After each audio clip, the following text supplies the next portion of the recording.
The photograph of my face was laminated like a diner menu, glossy and stiff, with my driver's license picture blown up to the size of an oversized headshot. Someone had spent money at a copy shop to make sure my humiliation could withstand rain, wind, or time. Beneath it, in thick red block letters, were the words, "Do not admit Lawrence Jones."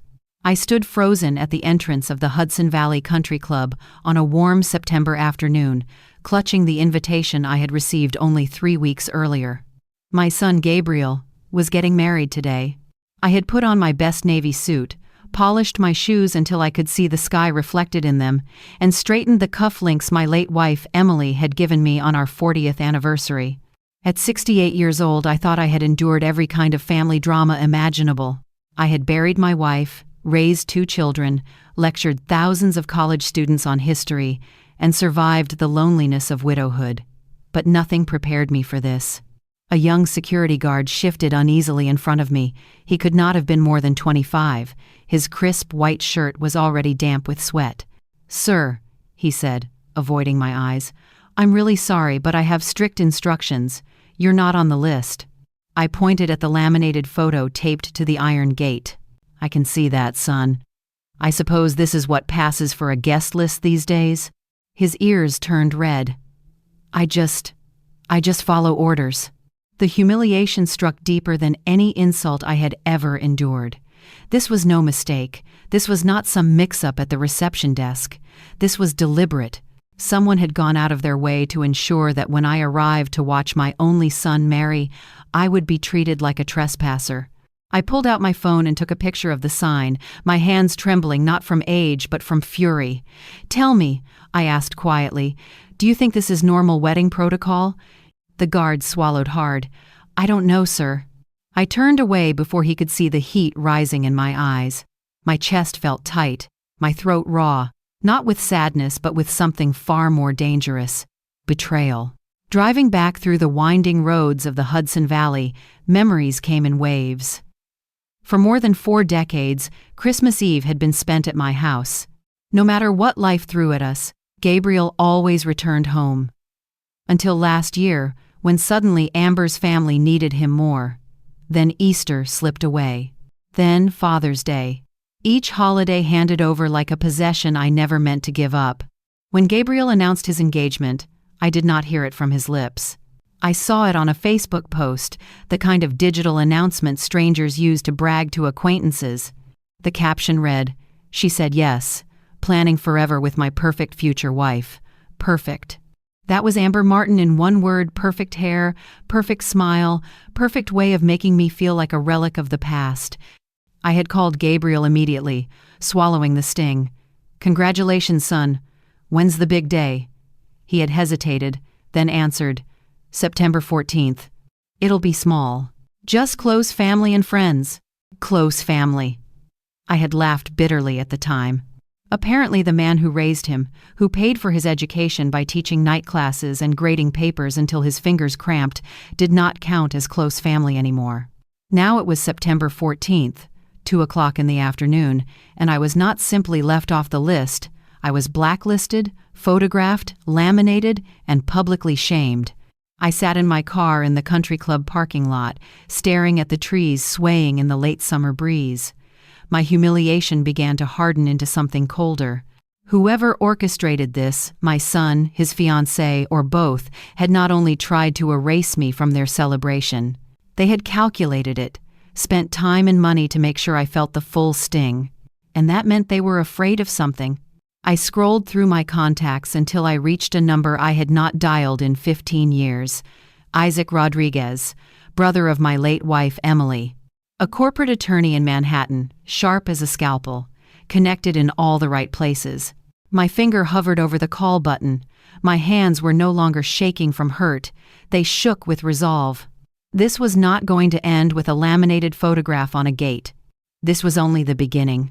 Driving away from the Hudson Valley Country Club, I thought of Emily. My wife had been gone for 4 years now, taken suddenly by a failing heart.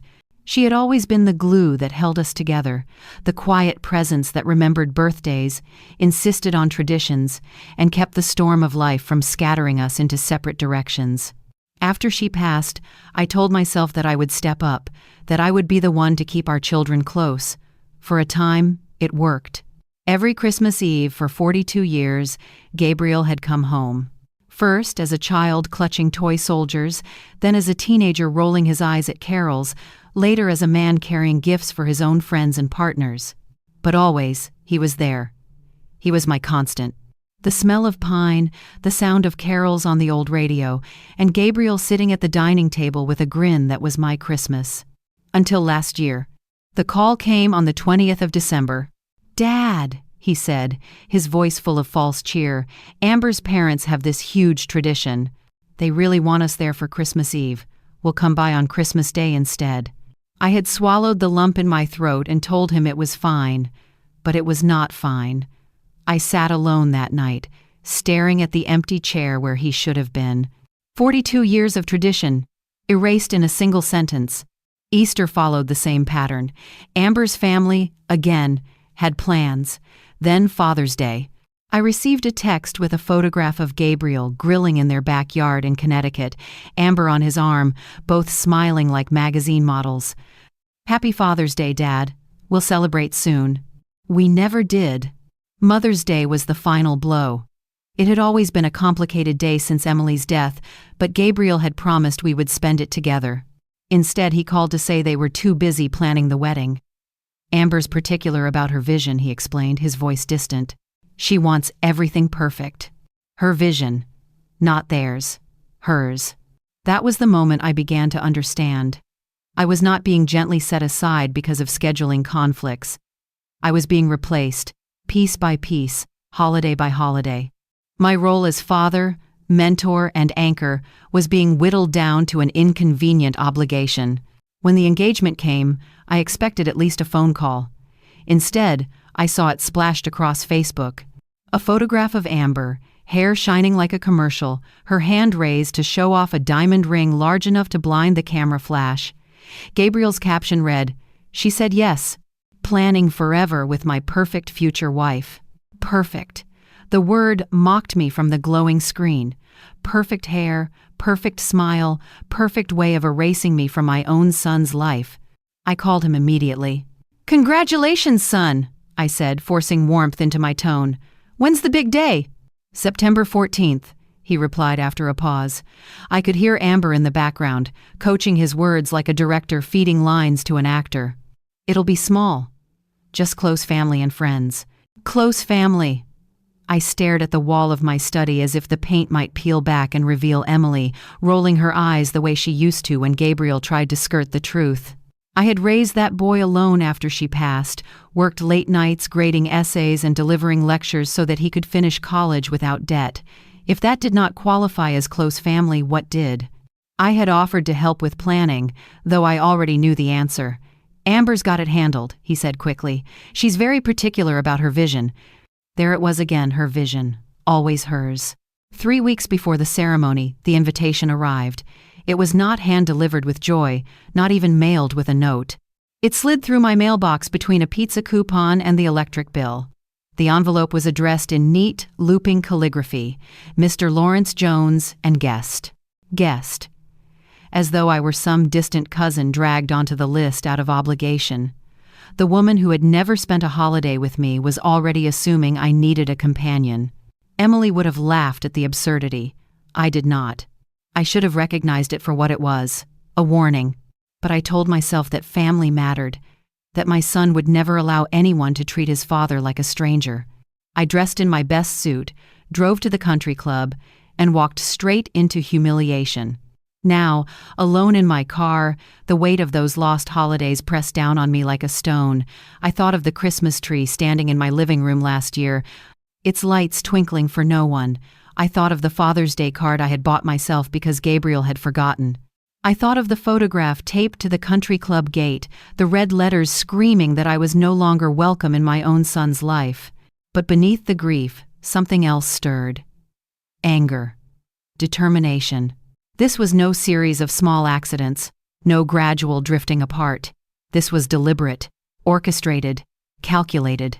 And if Amber had gone to such trouble to erase me from Gabriel's wedding, then perhaps she feared what I might discover if I stayed too close.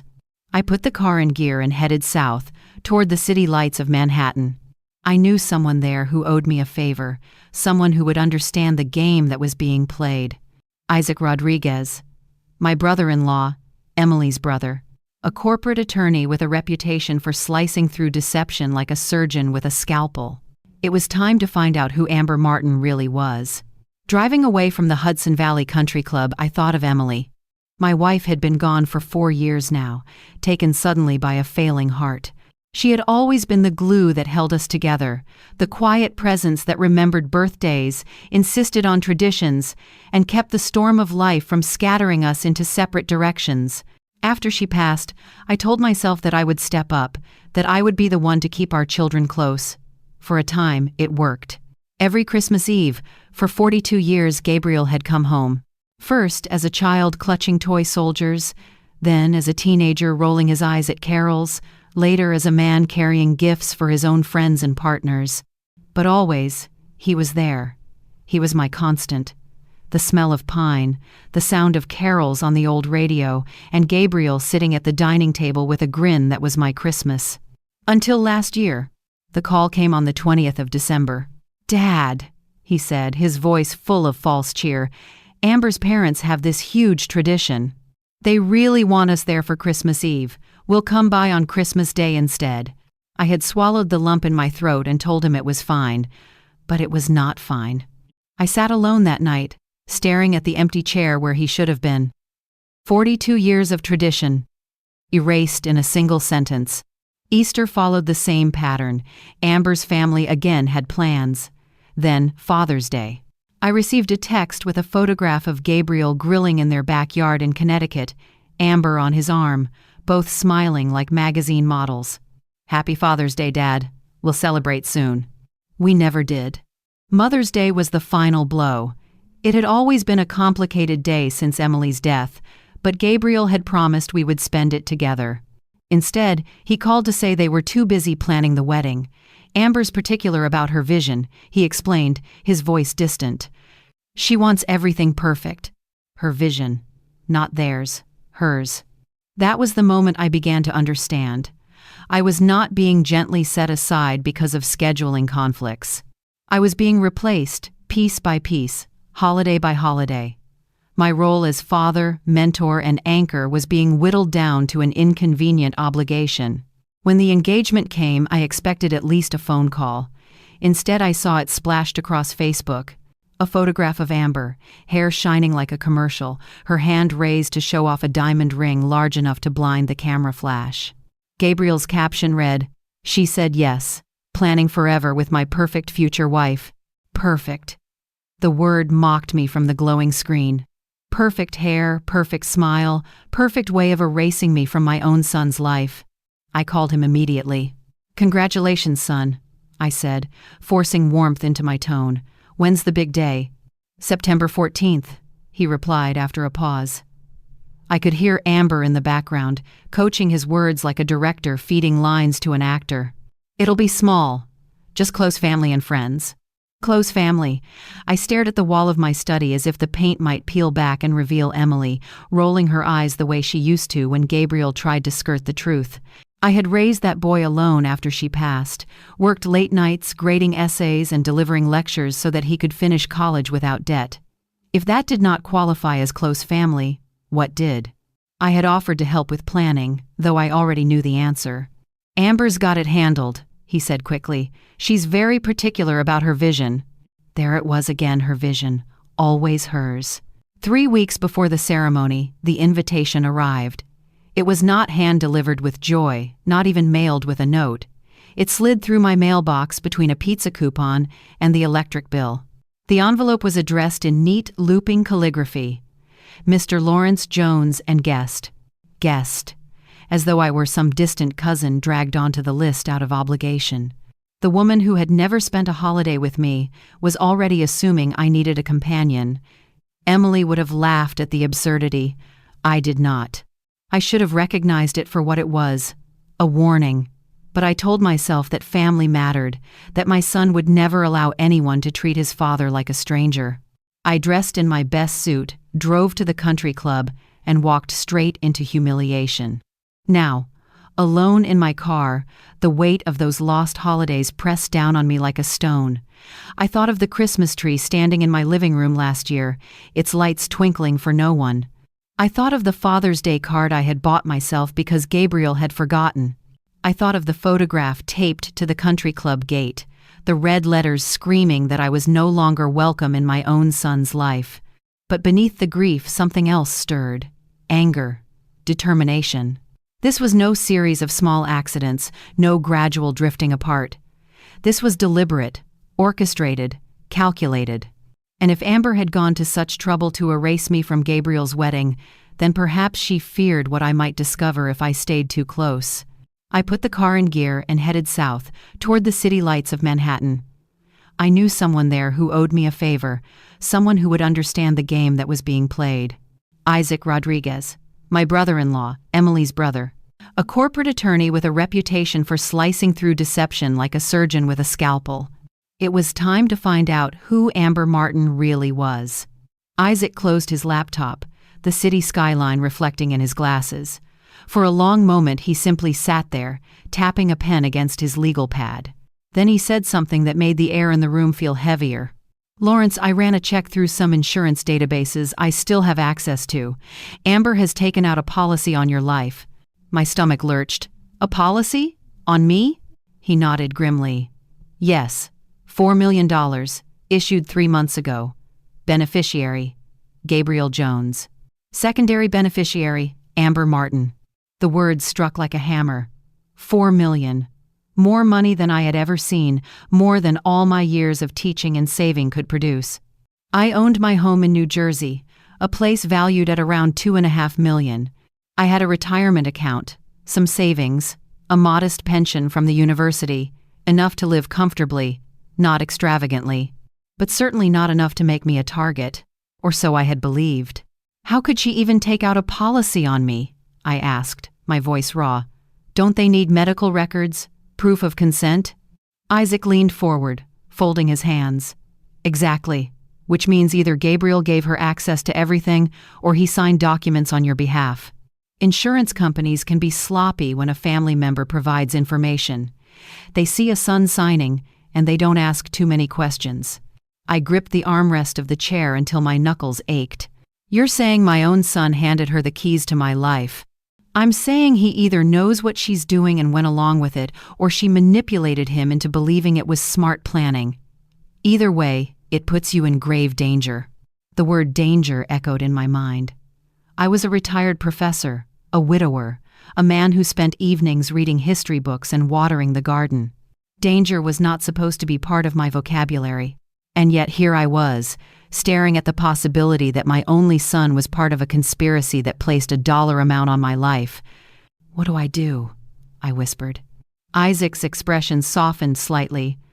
"We need evidence, solid, undeniable evidence. Without it, Gabriel could claim ignorance, Amber could spin lies, and you would be the paranoid old man. But if we capture them speaking openly, making plans, we can take it to the authorities. You want me to spy on my son? I want you to survive." The city lights beyond the window blurred as my eyes filled with tears. Emily would have known what to do. She always had a way of seeing through people, of reading intentions. She had warned me, once, that Gabriel was too eager to please, too willing to be led by anyone who flattered him. I had laughed it off then. Now her words returned like a ghost. Isaac slid a business card across the desk. "A friend of mine, Patrick Scott, former FBI. He does private security now, specializes in discreet surveillance. If you agree, I'll have him meet you. He can wire you for sound, help us document whatever Amber and Gabriel are planning." I picked up the card, the letters blurring through my watery eyes. Patrick Scott, Investigations and Security Consulting. The kind of card you never expect to need until your world collapses. "Isaac," I said, my voice steadier than I felt, "do you think Gabriel actually wants me dead?" He hesitated. "I think Gabriel wants Amber happy, and if she has convinced him that the only way to secure their future is to eliminate you, then yes." I believe he could rationalize it. Love can twist into something unrecognizable when fear and greed are involved. The words hollowed me out. I thought of Gabriel as a boy, sitting cross-legged on the living room rug, asking endless questions about history, about kings and revolutions. He had always been curious, gentle, thoughtful. Could that boy really grow into a man capable of signing his father's death warrant? Isaac poured 2 glasses of water and slid one toward me. "Lawrence, listen. You are not helpless. You caught this early. You have me. You will have Patrick, and together we can build a case. But you must act carefully. No confrontation, no accusations. Pretend you know nothing. If they believe you are suspicious, they may accelerate whatever plan they have." I nodded slowly. The academic in me wanted to retreat into books, into safe questions about the past. But this was my present, and if I did nothing, it could be my last chapter. "I'll do it," I said finally. "Set up the meeting with Patrick." Isaac leaned back, relief softening his stern expression. "Good. Then we'll get ahead of them before it's too late." As I left his office and stepped back into the bustling noise of Midtown, I felt the weight of $4 million invisible dollars pressing on my shoulders. To Amber, I was not a father, not a man, not even a human being. I was a policy, a payday, a line item on her ledger. But she had underestimated one thing. I was not ready to be erased. Patrick Scott arrived at my house on a rainy Thursday afternoon, carrying a slim black case that looked more like it belonged to a violinist than a security consultant. He was in his 50s, tall and broad-shouldered, with the calm eyes of a man who had spent decades watching chaos without blinking. "You're Lawrence," he said, shaking my hand firmly. "Isaac told me everything. Let's get you protected." At my kitchen table, he opened the case and revealed a collection of devices so ordinary-looking I almost laughed. A silver fountain pen, a pair of cufflinks, a leather wallet. "This pen," Patrick explained, "records everything within 20 feet. The cufflinks have a hidden microphone as backup. The wallet carries the transmitter, voice-activated, 8 hours of battery life." I held the pen, the weight of it strangely reassuring. I had spent a career lecturing with pens in hand. Now one might save my life. "What happens if things go bad?" I asked quietly. Patrick's expression did not change. "Then you press this button on the wallet twice. I'll have 2 men waiting outside your son's house. They'll be inside in less than 30 seconds. I exhaled slowly. Less than 30 seconds might still be too late. "Better than no seconds," he replied. The invitation to dinner had come through a text from Gabriel earlier in the week. "Dad, Amber really wants to clear the air. Come by Sunday at 7. She's making something special." Something special. The words had made my stomach turn. Still, I replied that I would come. Refusing might only raise suspicion. On Sunday evening, I drove to their new development in Connecticut. The lawns were manicured to perfection, each house a copy of the next, painted in shades of gray and white. It looked less like a neighborhood and more like a showroom. Patrick's team followed discreetly in a dark SUV. As I parked in front of Gabriel's house, Patrick's voice came through the small earpiece he had given me. "We're in position. Remember, stay calm, keep them talking, and don't agree to anything permanent." Amber opened the door before I even reached the porch. She wore a white dress that shimmered under the porch light, her smile bright enough to power the block. "Lawrence," she said warmly, as if the humiliation at the country club had never happened. "I'm so glad you came. I've been sick about that mix-up. Please, come in." The house smelled of something rich and savory. The dining table glittered with crystal glasses and polished silver. Gabriel appeared from the kitchen carrying a bottle of wine, his smile forced. "Dad, you look great," he said. "We're so happy you're here." I forced a smile and placed the silver pen on the table beside my plate, as if I had brought it to jot notes. My heart hammered, but my voice was steady. "Thank you, son. It means a lot to be included." Dinner began with small talk. Amber asking about my garden, my reading habits, my volunteer work at the library. She was flawless, attentive, and utterly false. I watched her eyes flick to Gabriel every time I answered, checking that he approved. Halfway through the meal, she leaned closer. "Lawrence, Gabriel tells me you've had some trouble sleeping. That's so common at your age. My family doctor, Dr. Evelyn Rodriguez, is wonderful with older patients. Perhaps you should see her." I nearly choked on my food. I already have a doctor. Dr. Kelly Thomas has cared for me 15 years. Amber's smile did not falter. Of course, but Dr. Rodriguez takes a very modern approach. Medication management, prevention, that sort of thing. Gabriel added gently. Dad, it might help. She could prescribe something to make you more comfortable. Nothing serious. Medication management. The phrase sent ice through my veins. They wanted me drugged, confused, pliable. That's thoughtful, I said calmly, but I'll think about it. Dessert was a lemon tart, perfectly plated. Amber watched closely as I lifted my fork. I set it down deliberately. Delicious, but I'm full, I lied. She recovered smoothly, but I caught the flicker in her eyes. Then Gabriel spoke, his tone rehearsed. Dad, we've also been talking about your living situation. That house in New Jersey is big, and the stairs could be dangerous. Maybe it's time to think about an active adult community. Smaller, easier, safer. Amber chimed in. We've even toured some lovely places. The equity in your house would cover the entrance fee. Your monthly expenses would be lower. Translation. Sign over my assets, surrender my independence, and wait quietly to die. I set my fork down and smiled. You've clearly thought about this a lot. It means a great deal that you care so much about my future. The look they exchanged, a quick flash of satisfaction, told me everything I needed. They believed they had me. But every word, every pause, every poisonous suggestion had been captured by the pen resting beside my plate. The trap had sprung, but not on me. When I returned home that night, Patrick was waiting in my driveway, leaning against his SUV like a soldier on watch. The rain had stopped, leaving the pavement slick and shining under the streetlights. He nodded at the pen in my pocket. Did it work? I handed it to him with trembling fingers. Every word, the doctor, the house, the medications, they laid it all out. Patrick's jaw tightened. Good. We'll process it immediately. This is enough to take to federal authorities. The next morning I sat at my kitchen table with Isaac and Patrick. My coffee had gone cold, untouched. The manila folder on the table seemed to grow heavier with each passing minute. Isaac spoke first. I sent the audio to a federal contact. They've been tracking Amber under her previous names. This recording ties her methods together perfectly. Patrick added, they're preparing charges, fraud, conspiracy, attempted elder abuse. It's moving fast. I tried to focus, but my mind kept wandering to Gabriel, my son, my only child. Was he a victim or a partner? Would he face prison time alongside his wife? As if reading my thoughts, Isaac said gently, the prosecutors believe Gabriel has some awareness, but if he cooperates, he could be treated as a manipulated spouse. They want him to testify against Amber. Testify against his own wife. The thought twisted my stomach. That afternoon, an unmarked black sedan pulled up outside my house. A woman in a dark suit introduced herself as Special Agent Susan Kelly of the FBI.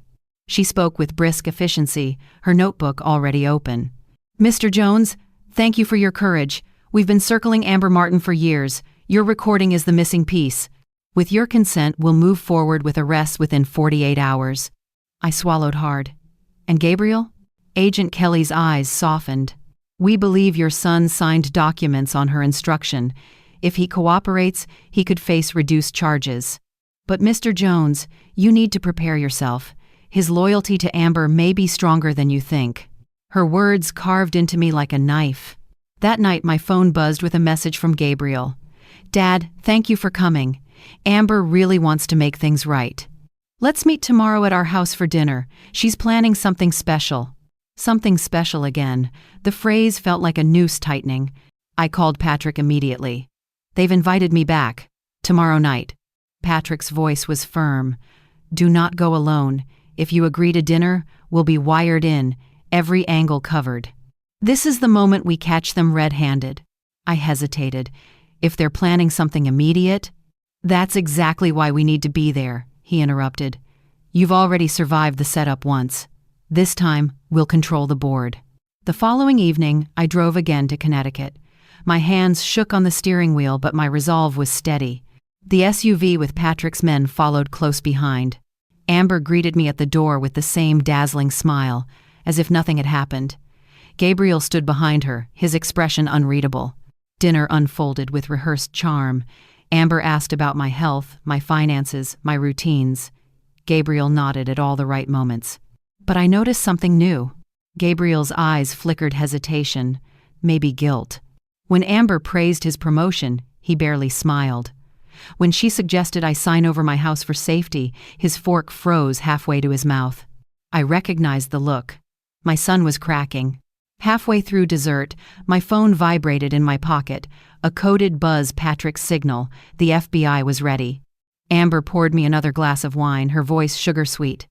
"To family," she said, lifting her glass. I raised mine slowly, my pen recording every word. At that moment, the front door burst open. Federal agents stormed in, voices commanding, weapons drawn. "Amber Martin, FBI! Hands where we can see them!"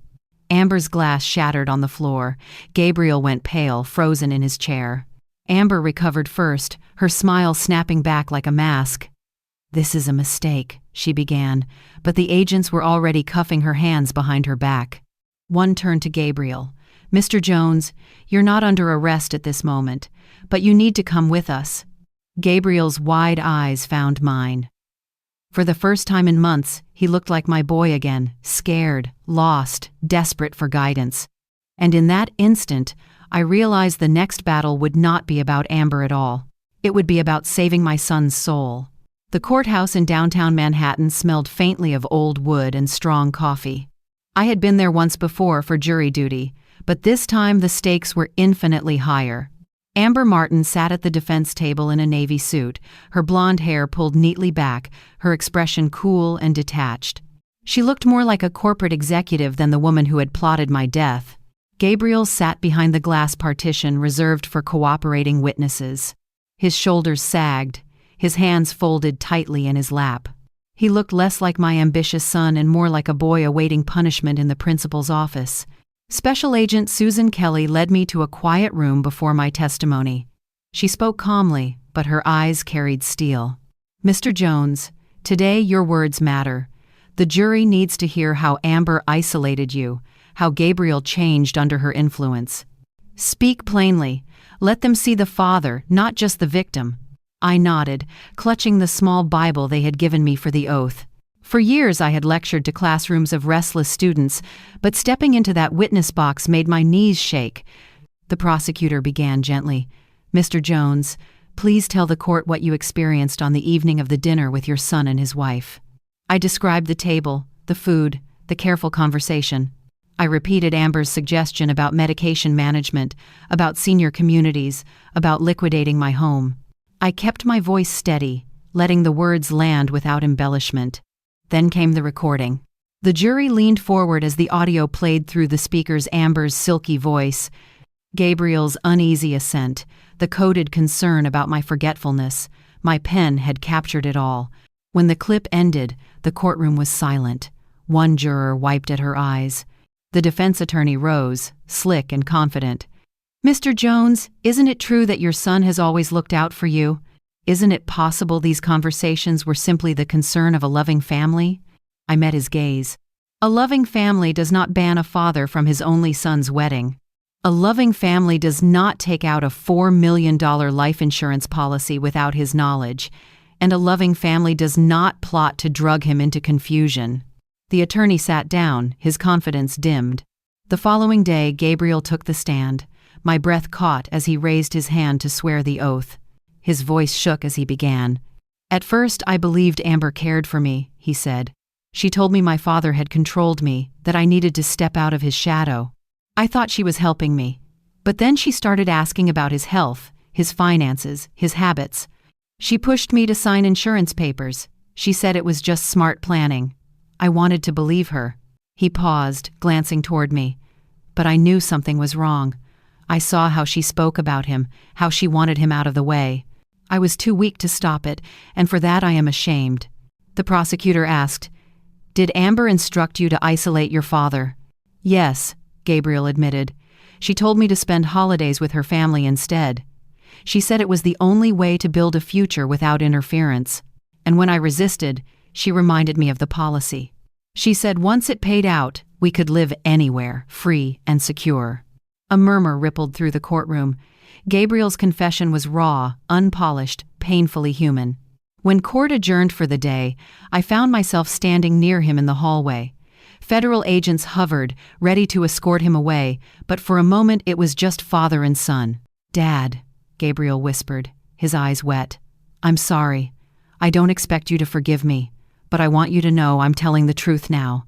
I'll do whatever it takes to make this right." I placed a hand on his shoulder, the gesture trembling with both anger and love. "You nearly cost me my life, Gabriel. But today, you chose truth over her. That matters." He nodded, shoulders shaking. "Do you still believe I can change?" I looked at him, really looked, and saw the boy who had once brought me dandelions from the yard, believing they were treasures.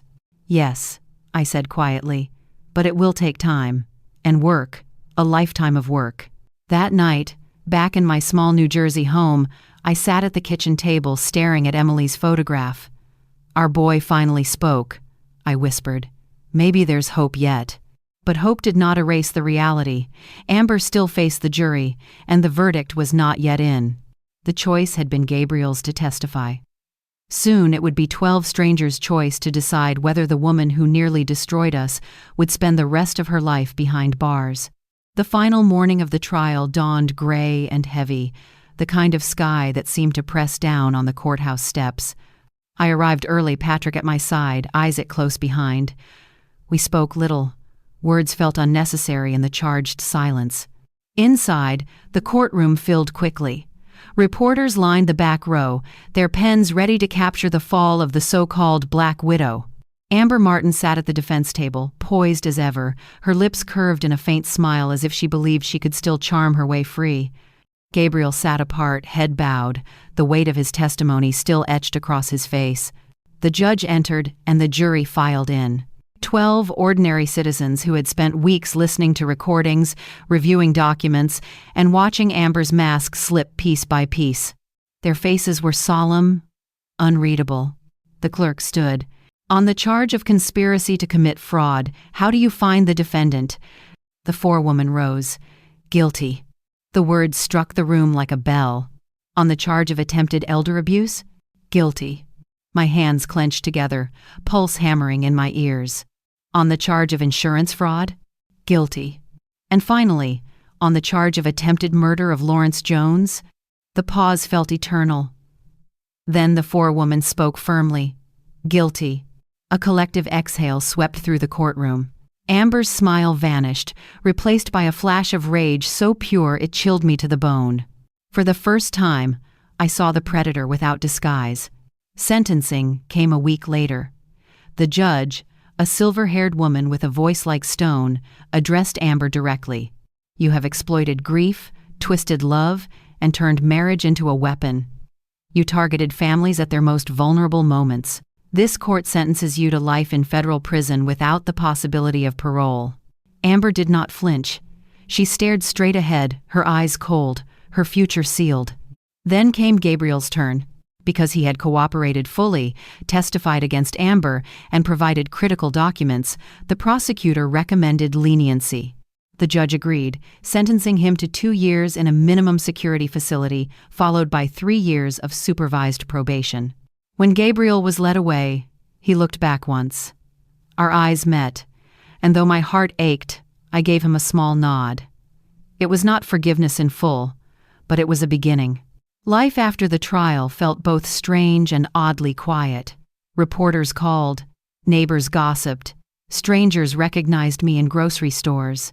But gradually, the noise faded, leaving space for something unexpected: peace. I began speaking at community centers about elder abuse prevention, sharing my story so others might recognize the warning signs. The first time I stood before a group of seniors, my voice trembled. But as I spoke about the insurance policy, the manipulations, the way Amber had tried to erase me, heads nodded in recognition. Some had their own stories. Others simply needed reassurance that they were not alone. Patrick remained by my side, more than just a protector now. He became a companion, someone who understood the shadows but also believed in the light. Isaac, too, stayed close, his dry humor a steady anchor. Letters from Gabriel arrived weekly. At first, they were filled with apology after apology, words drowning in guilt. Slowly, they changed.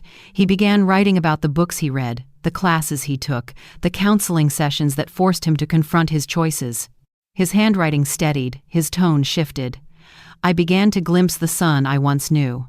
2 years later, on a crisp October morning, I stood outside the gates of the facility where Gabriel had served his sentence. When he walked out, thinner but clearer-eyed, I opened my arms. He hesitated only a moment before stepping into my embrace. "Welcome home, son," I whispered. "I'll spend the rest of my life proving I deserve that," he replied. We drove back to New Jersey together, the autumn leaves blazing red and gold along the highway. For the first time in years, the silence between us felt comfortable. That evening, I sat on my porch with Patrick and Gabriel, watching the sun sink behind the maple trees. The air was cool, carrying the scent of fallen leaves. "Dad," Gabriel said quietly, "do you think we can ever be a real family again?" I thought of Emily, of the years lost, of the trial that had nearly broken us. Then I looked at my son, humbled but alive, and at the man beside me who had kept me safe. "Yes," I said at last. "Not the family we once were, but the family we choose to be now. That is enough." And for the first time in a long time, I truly believed it.